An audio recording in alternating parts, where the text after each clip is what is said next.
What's up? What's up?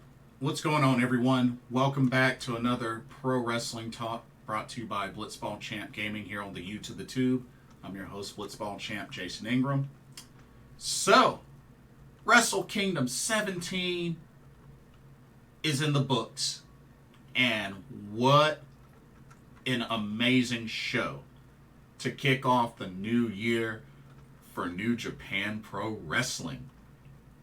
And I'm going to get on here, give my thoughts, and review this epic, ginormous show.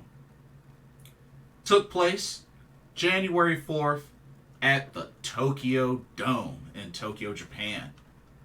And I have to say, this was a very exciting event with a jam-packed card with all sorts of matches, including all sorts of title matches as well. So, let's get down and deep into this juiciness that is Wrestle Kingdom 17 in the Tokyo Dome. First off, we had an exhibition match. Had a 3-minute exhibition match. It was between two young lions, between Ryohei Oiwa taking on Boltlin Oleg, which I believe, if I remember correctly, they mentioned that Boltlin Oleg, I believe, is a young lion from the New Japan Dojo. I believe they have in New Zealand, if I remember correctly. Somebody correct me if I'm wrong. But, you know, they had a 3-minute exhibition match. It was pretty much back and forth. You know, a lot of good grappling, a lot of showcasing of their grappling skills and takedowns and such. It ended up going to a time limit draw, which I'm not too surprised about, being that it was only 3 minutes. It was only a 3-minute match, so I felt like it did what it needed to do. So, time limit draw, not too shocked there. Okay, next up we had the KOPW 2023 qualifier New Japan Rambo. And this had quite a decent number of competitors. And I have to say, the final four were kind of a slightly interesting final four competitors. So yeah, they had this New Japan Rambo, and it went down to the four remaining that would be the qualifiers to challenge for the new KOPW 2023 trophy that they're going to be doing later. So, the competitors, they entered to the ring and were eliminated in this order. So, I'm going to just go through it just like that so, you know, that everybody can follow along. So, first two competitors were Sho and Hikuleo. So, after Sho and Hikuleo, we had Evil. And then we had Tomohiro Ishii. Then we had the Great Okan. And then we had Doki. And then we had Rocky Romero. And then the first elimination happened, as the first elimination was Evil. So, thank goodness. So, Evil was eliminated first. And then we had Kenta come to the ring. Then Yoshinobu Kanemaru. Then Aaron Hanare. Then Ryusuke Taguchi, then Jeff Cobb, and then Doki got eliminated, and then Yoshinobu Kanemaru got eliminated, and then we had Shane Haste come to the ring, then Mikey Nichols, and then Rocky Romero got eliminated, and then Ryusuke Taguchi got eliminated, and then Yujiro Takahashi came to the ring, then Hikuleo got eliminated, then Toru Yano made it to the ring. Then Shane Haste got eliminated. And then Mikey Nichols got eliminated. And then El Phantasmo got to the ring. Then Aaron Hanare got eliminated. Then Taichi got to the ring. Then Shingo Takagi got to the ring, which I believe Shingo was the last to enter this Rumble. Then Taichi got eliminated. Then Yujiro Takahashi, Yujiro Takahashi made it to the ring. So Yujiro Takahashi was the last one to enter this match. Then Kenta got eliminated, and then El Phantasmo was the last one to get eliminated. So your final four that finished this match were Sho, Toru Yano, the Great-O-Khan, and Shingo Takagi. That's crazy, especially considering Sho entered this match first. He entered this match first and finishes one of the top four. That's crazy. That is so crazy. But Sho, Toru Yano, Great-O-Khan, Shingo Takagi are your final four. Quite a wild finish. Quite a wild finish. Definitely were not the competitors that I expected to be the final four. So that was actually pretty crazy. Okay, next up we had the Antonio Inoki Memorial Match to honor the late Antonio Inoki, who passed away last year. May he rest in peace. And this match came in the form of a trios match. We had the team of Yuji Nagata, Satoshi Kojima, and Togi Makabe taking on the team of Tiger Mask, Minoru Suzuki, and the Dragon, Tatsumi Fujinami. And I have to say, it was really good to see Tatsumi Fujinami get in on a good amount of action in this match. I felt like he got in a good amount of action. I was very pleased. And, it was definitely a wrestler that I enjoyed watching quite a bit. I didn't see a whole lot of him, but, as I grew up, I looked up past matches of his. And, it's the man behind the Dragon Sleeper, which is one of my favorite submissions. But this was a pretty back and forth match. But Togi Makabe was able to get the pin on Tiger Mask, get the 1, 2, 3, and Yuji Nagata, Satoshi Kojima, and Togi Makabe pick up the victory in this Antonio Inoki Memorial match. So, definitely great job with this match, honoring the late, great Antonio Inoki. And it was just good to see Tatsumi Fujinami wrestle in the ring again. So, hey, I can never get tired of that. So, good stuff. And it was good to see, Minoru Suzuki shake hands, with everyone, shake hands with his partners even after the match. So, Tatsumi Fujinami even got on the mic to hype up the crowd for the upcoming main card. So, I thought that was pretty cool that he got on the mic after the match. So, that was really cool. Really, really cool. Okay. And then the main card kicks off with the IWGP Junior Heavyweight Tag Team Championship match, as the winners of last year's Super Junior Tag League, Lio Rush and Yo, challenged the champions from United Empire, TJP and Francesco Akira. And I have to say, Chaos got off to a rather quick start in this match with the preemptive attacks, and I did not expect to see Lio Rush get busted open. I mean, he got seriously busted open in his face. It was crazy. He definitely had a crimson mask. But it was pretty back and forth. It really could have gone either way, but I really wasn't surprised at the outcome, as TJP was able to catch Yo with a small package for the 1, 2, 3 to pick up the victory, and United Empire retained the IWGP Junior Heavyweight Tag Team Championships. So, great effort from Yo and Lio Rush, but just came up short at Wrestle Kingdom. Even though they won the Super Junior Tag League, just came up short in this match. And Francesco Akira, TJP, will continue on as your Junior Tag Champs. Okay, next up, we got to see the ladies in action as Kairi makes her first defense of the IWGP Women's Championship against Cosmic Angels leader Tam Nakano. I was kind of bummed. This match should have been longer. I don't believe this match was even like 10 minutes. This match should have been longer. I mean, for the ladies to get a match showcased at Wrestle Kingdom, I really felt like this match should have been longer. This match should have been so much longer.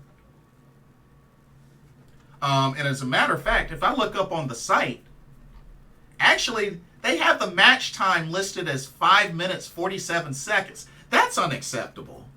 That's unacceptable.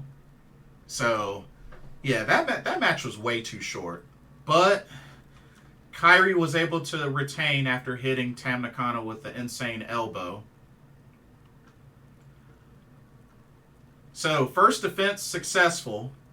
And then, all of a sudden, as Kairi was posing, hands raised in victory with the title, lights go out. And then on the screen, we see Mercedes Moné appear, comes down to the ring with flame hair, like literally flame designed hair, which I thought was really cool. Wearing all white, or it was like a combination of white and red with her gear. And she went to shake Kairi's hand, which she did. And then she dropped her. She dropped her. Like that.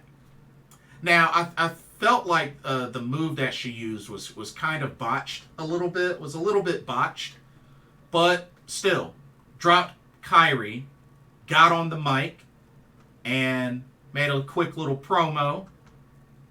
And it looks like Mercedes Moné is challenging Kairi for the IWGP Women's Championship on February 18th at Battle in the Valley in San Jose, California. Now, here's my thing. I hope she gets some matches leading up to that. Whether it's through AEW, whether it's through Stardom, I hope she at least gets some matches leading up to that. Because I don't think she should just not have a match until that pay-per-view. And then she just gets a title shot like that. I don't agree with that. I don't agree with that. Like, it doesn't matter who it is. Like, I'm more of a fan of earning your title shots. So, I hope she gets some matches in between now and February 18th. This is what I'm hoping. Which, I'm waiting for her to appear on Stardom. But I'm hoping that's the case. But, you know, Kairi and Mercedes, they know each other well. You know, they competed against each other in WWE, so this is no surprise. But I do hope that she at least earns the title shot.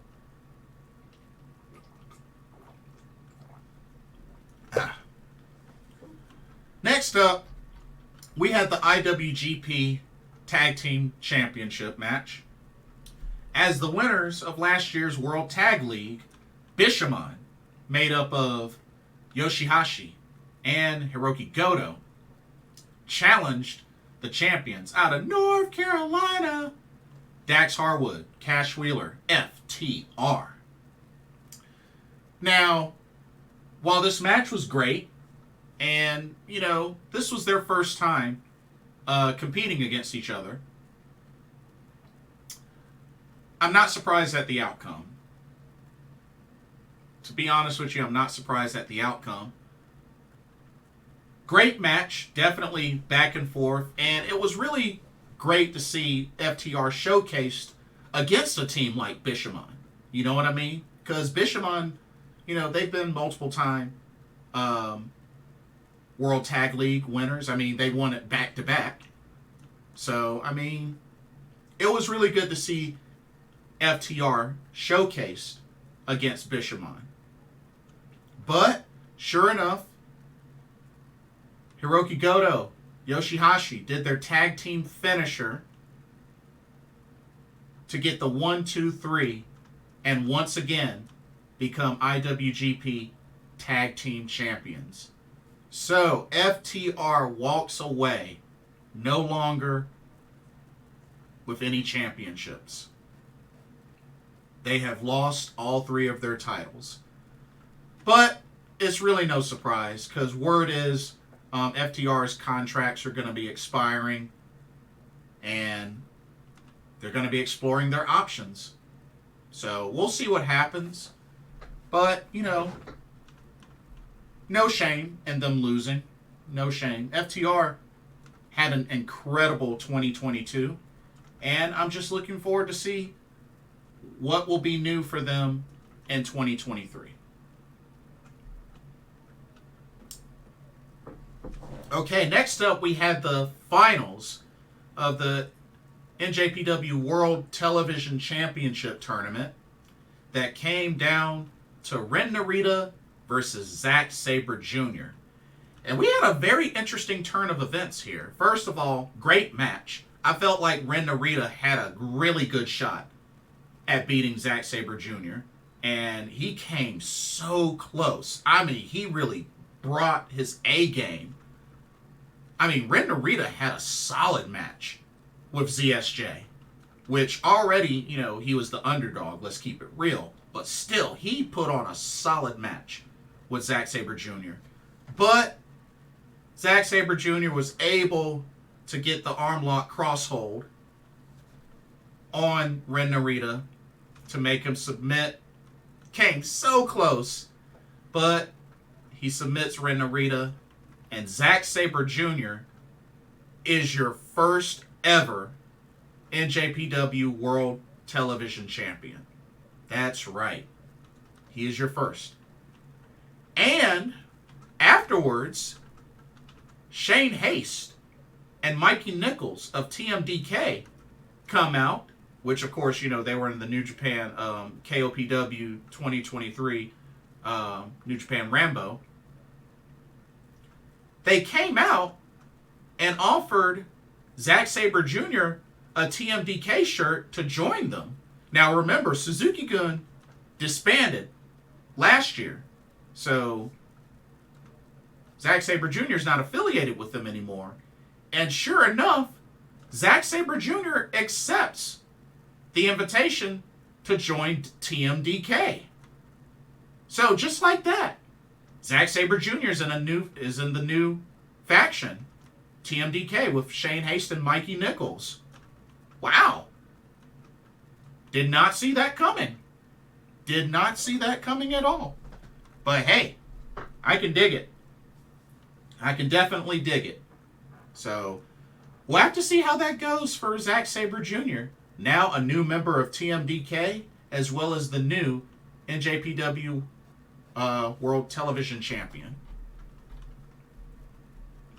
Okay, next up we had the Never Openweight Championship on the line, as the Machine Gun Carl Anderson, the champion, defends against one half of the Gorillas of Destiny, Tama Tonga. And I have to say, this was pretty much how I thought it would go. Inside the ring, outside of the ring, a lot of gun stun attempts here, gun stun attempts there. And it was just, this match definitely delivered pretty much how I thought it would. And when it all was said and done, Tama Tonga got the one final remaining gun stun that counted, although it looked like it was kind of botched. It did kind of look like it was botched. But one final gun stun puts away Carl Anderson for the 1-2-3, and Tama Tonga is your new Never Openweight champion. And you know what? It doesn't surprise me, because I figured Carl Anderson, I guess, is going to focus on full-time WWE now that he no longer has the Never Openweight championship. I'm thinking that's what's going to happen. And word is that in the post-conference, he shared a beer with Tama Tonga and Jado and such. So it looks like, they went out on good terms. they went out on good terms. So I thought that was pretty cool. Next up, we had the Keiji Muto last match in New Japan Pro Wrestling.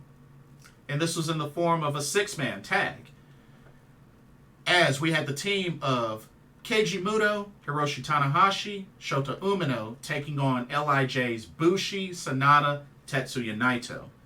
And I thought it was pretty neat seeing Sanada and Keiji Muto do the little kind of like a too sweet with each other. I thought that was pretty cool because, you know, Keiji Muto, you know, was pretty much a mentor to Sanada. You know what I mean? Keiji Muto spoke very highly of Sanada. Even, you know, Sanada even used his gimmick for a bit in Impact Wrestling. You know, the Great Sanada. You know, they had that storyline there back when, back after Sanada was X Division champion. So, you know, somebody that Sanada looked up to. So I thought it was really cool to see these two square off in this match. But it was a very entertaining match. And you know what? Keiji Muto looked good. I mean, his Shining Wizards were on point. I mean, just really seeing him go in the ring, even at his age of 60. I mean, definitely this match didn't quite compare to the match he had as the Great Muta against Shinsuke Nakamura in Pro Wrestling Noah. But still, he looked really good in this match. You know, wrestling as Keiji Muto, working the ropes well, working the ring well. Honestly, I really had no complaints. I had no complaints. This match was very entertaining, and it was just good to see my GOAT of professional wrestlers do it one more time in a New Japan Pro Wrestling ring. Shota Umino did get the victory for the team by hitting a Death Rider on Bushi for the 1-2-3. But, hey, it was good to see Keiji Muto on the winning side of this match. So, good stuff. Really, really good stuff. And I believe Keiji Muto has one more match in Pro Wrestling Noah before he is officially retired. So, hopefully he finishes strong. Okay, next up, we had a fatal 4-way for the IWGP Junior Heavyweight Championship match. We had the champion, Bone Soldier, Taiji Ishimori, defending against El Desperado, Master Wato, and Hiromu Takahashi. And this match definitely was crazy, which, I mean, is expected, being that it's a fatal 4-way. Because, I mean, you have 4 greats in here. I mean, 3 of them, you know, have been IWGP Junior Heavyweight Champion. Master Wato has yet to do it, but you know what? Master Wato even looked good in this match as well. And I believe he will be singles champion at some point. Just wasn't at Wrestle Kingdom. But still, all 4 looked really great. And I have to say, like, seeing Hiromu Takahashi, which I really was digging his entrance and his gear. Man, he has, like, the coolest gear. But when it was all said and done, Hiromu put away Master Wato with a Time Bomb 2 to get the 1-2-3. And now Hiromu Takahashi is a 5-time IWGP Junior Heavyweight Champion. Wow. Wow. Like, Hiromu Takahashi is really proving to be the GOAT of junior heavyweights in New Japan Pro Wrestling. Especially in this era. And with him winning the title for a 5th time, dude's not slowing down. Has overcome a lot of adversity, like serious neck injuries, to bounce back, win a Best of Super Junior tournament, which he's already won like a handful. and then win the IWGP Junior Heavyweight Championship in a Fatal 4-Way for the 5th time?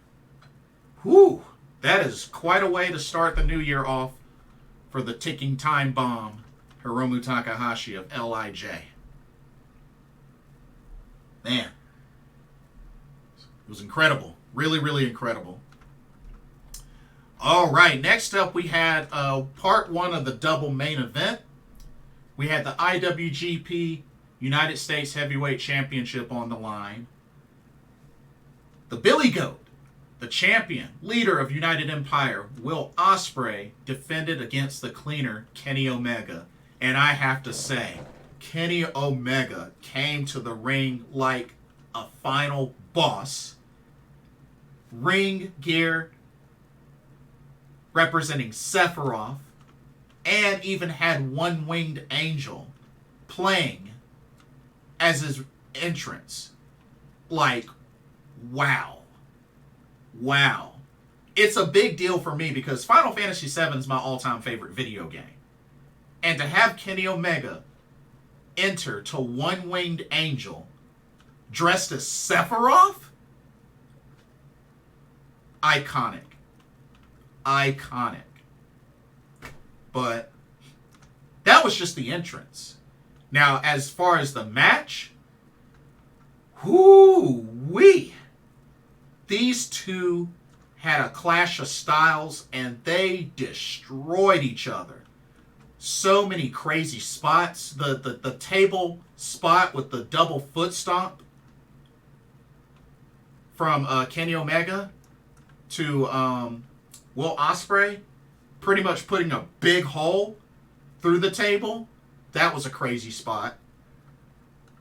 But, man, just all the high flying. And even, like, the counters from Will Ospreay being able to land on his feet. Whoo-wee! I tell you, these two, man, why did it take so long for these two to square off? Man, this should have happened long ago. But it's cool. It finally happened. It's cool. It's cool. It's cool. It shouldn't have taken this long for it to happen, but it's cool. It's cool. There was so much build-up to this. So much build-up. I know before, they kind of had it out for each other before. But this time just made it even more special. Made it even more special this time. But it was back and forth. I mean, I saw a bunch of V-triggers, snapdragons, hidden blades, like Ozcutter attempts. I think, if I remember correctly, Will Ospreay hit like 2 or 3 Ozcutters in this match. It was crazy. But just the V-triggers were getting more sick and devastating. The hidden blades were getting more sick and devastating. I mean, these two destroyed each other in this match. Hard-hitting, high-flying, the works. And this match delivered on all of those cylinders. But when it was all said and done, the cleaner was able to put away the Billy Goat with a one-winged angel. 1, 2, 3, and Kenny Omega is now a 2-time IWGP United States Heavyweight Champion. Oh, man. I really, really, really wanted Will Ospreay to win this match. Oh, I really wanted him to win this match. But just couldn't pull it off. Couldn't quite pull it off. And couldn't help but notice that Don Callis was there for this match. So, but quite an epic match. And Kenny Omega did get roughed up. He kind of had a black eye in that match, which pretty much he suffered from that match. So he definitely got roughed up. But good to see that he finished the match strong and became champion. So, congratulations to Kenny Omega. And who knows? We'll probably see him defend the title in AEW. It's probably going to happen. So keep an eye out for that. Also, before I continue to this part 2 of the main event, I failed to mention one other thing. I totally failed to mention that Tiger Hattori temporarily came out of retirement to referee the Antonio Inoki Memorial match. Had to point that out. Tiger Hattori was the referee for that match. Most of y'all know that he retired last year. Yeah. I think early last year he retired. But yeah, it was really good to see Tiger Hattori reffing a match again. So, good stuff. Had to point that out because I had missed it from earlier, which I do apologize. Okay. Part 2 of the double main event is for the IWGP World Heavyweight Championship. Switchblade Jay White, the champion, defends against the leader of Chaos, Kazuchika Okada. And of course, these two know each other very well, and this match definitely showed that.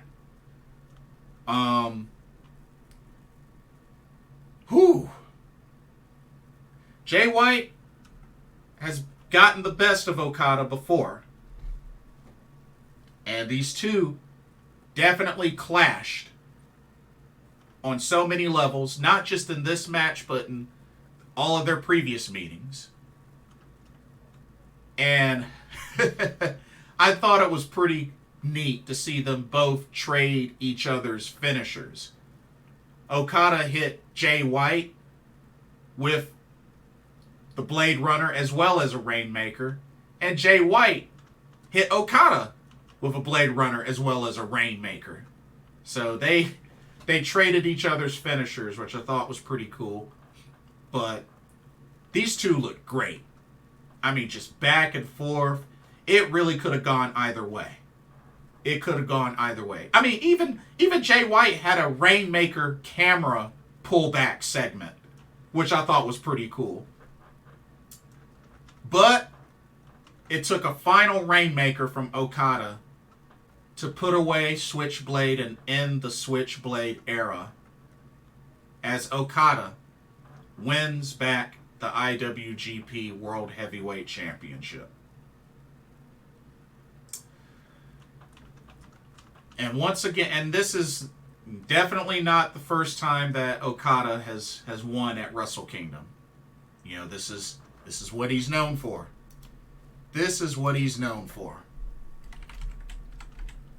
So,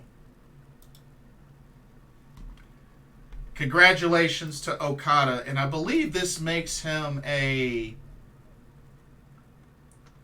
2-time. So technically, this makes him a 2-time IWGP World Heavyweight Championship. Remember, this is different from the IWGP Heavyweight Championship, which he won it 5 times. But still, Okada has quite a resume in New Japan Pro Wrestling. I mean, IWGP World Heavyweight Champion, IWGP Heavyweight Champion 5 times. Has won 4 G1 climaxes, including the last 2 years. And has won the New Japan Cup twice. So, I mean, we are back in the era of the Rainmaker now, as Okada gets the victory and is now a 2-time IWGP World Heavyweight Champion. Now, of course, Shingo Takagi came out afterwards, and it looks like he wants a shot at the title. I'm not sure when he's gonna get it, but I'd be down for that. Okada and Shingo, I'd totally be down for that.